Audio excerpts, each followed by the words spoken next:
रामधारी खंड एक प्रतिलेखन संख्या 29 डिक्टेशन स्टार्ट होगी 5 सेकंड बाद। स्टार्ट। महोदय, मैं दिल्ली के संबंध में भी कुछ कहना चाहता हूँ।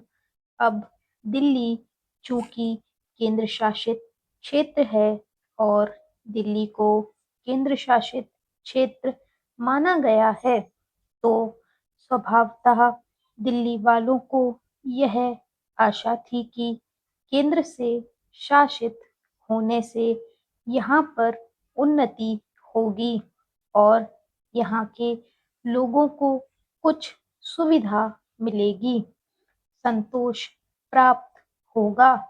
किंतु मैं यह देख रहा हूँ और लोगों में भी यह भावना बढ़ती जा रही है कि जब से यह केंद्र शासित क्षेत्र हुआ है, तब से शासन में निरंकुशता आने लगी है और लोगों की ओर ध्यान कम दिया जाने लगा है।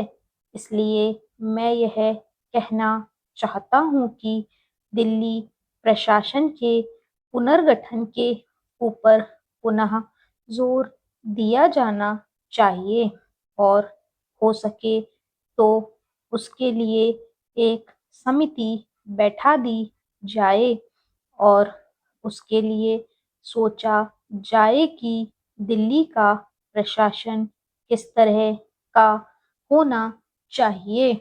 मैं चाहता हूँ दिल्ली के प्रशासन के संबंध में आप विचार करें। भ्रष्टाचार के संबंध में यहाँ बहुत कुछ कहा गया है। मैं पुनः उसको दोहराना नहीं चाहता, किंतु इतना अवश्य कहना चाहता हूँ कि आज देश में जनता का जो नैतिक स्तर है, वह दिन प्रतिदिन गिरता जा रहा है। सरकार को यह सोचना चाहिए कि उनका वह नैतिक स्तर किस प्रकार उठाया जाए और किस तरह से लोगों की भावनाएं बदली जाएं, किस तरह से लोगों में अनुशासन रह सके। इसके लिए सोचना अत्यंत आवश्यक है।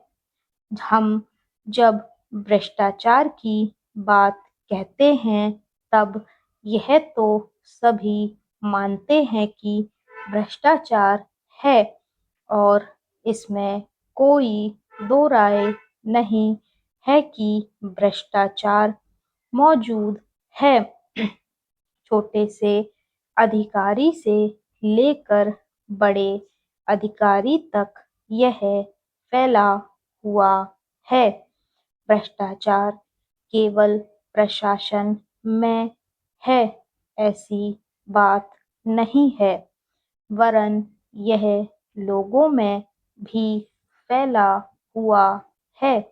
जब करों की अदायगी का प्रश्न आता है, तब लोग दो दो खाते बना लेते हैं और आयकर की चोरी करने का प्रयत्न करते हैं और कर से बचने के लिए भ्रष्टाचार करते हैं।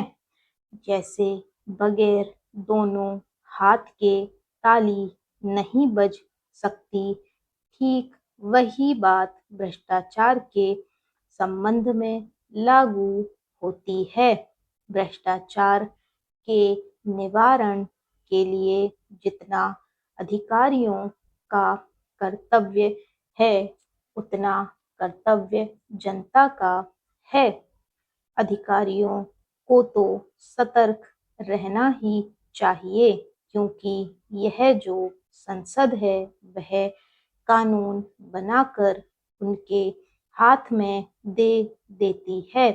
उसका कार्यान्वयन करने के लिए जनता और नौकरशाही को सहयोग से कार्य करना चाहिए। स्टॉप।